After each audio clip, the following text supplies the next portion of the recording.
Now, did you know that before radios and walkie-talkies, and before flags and shouted commands, armies communicated through rhythm?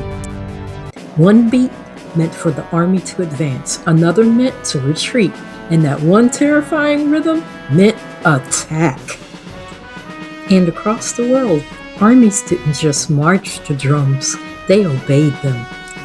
So let's get to it. The story of the drums that commanded armies.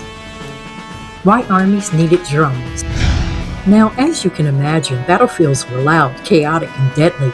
Commands shouted by voice were useless once combat began, but drums solved that problem.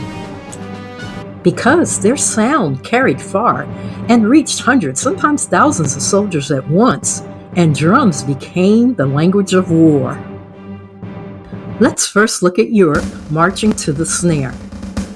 Now, in Europe, military drums shaped modern marching because the snare drums kept them in formation, in step, and moving as one, and each rhythm had a meaning. The different beats meant assemble, advance, retreat, and fire. These drummers weren't background musicians, they were essential, and without them, armies fell into chaos. And let's go to Japan, the Taiko, the sound of power. Now in feudal Japan, massive Taiko drums were used in warfare. Their deep thunderous sound signaled troop movement, marked timing for attacks, and intimidated enemies before battle even began. And the sound wasn't just heard, it was felt. And a single Taiko strike could echo across valleys, sending a clear message that the army has arrived. We are now in Africa, rhythm as strategy. Now in African cultures, drums were already a language. They communicated strategy, spread warnings, and coordinated movements between groups. So the enemy forces who didn't understand the rhythms were often confused or terrified. They heard the patterns, but they didn't really know what they meant. The drum didn't just guide warriors, it outsmarted opponents. The psychological power of drums. Now, the drums could raise heartbeats, trigger adrenaline, and instill fear. They unified the soldiers but shattered enemy morale just by the sound.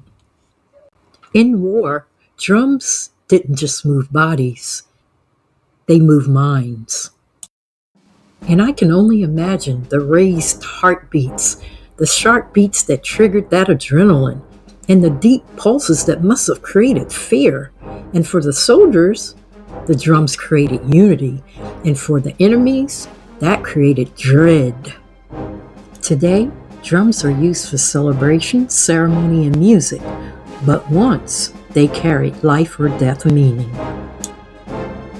And not only did they command armies, they controlled chaos, and they decided when to fight and when to fall back. They weren't instruments of entertainment, they were instruments of power. This is Beat of Her Drum, and this is how rhythm ruled the battlefield. Thanks so much for watching, and special thanks to the educators and those that share my video. If you like this video, watch this next video. And don't forget to like and subscribe, and look out for the next video in this rhythm series. And remember, don't miss.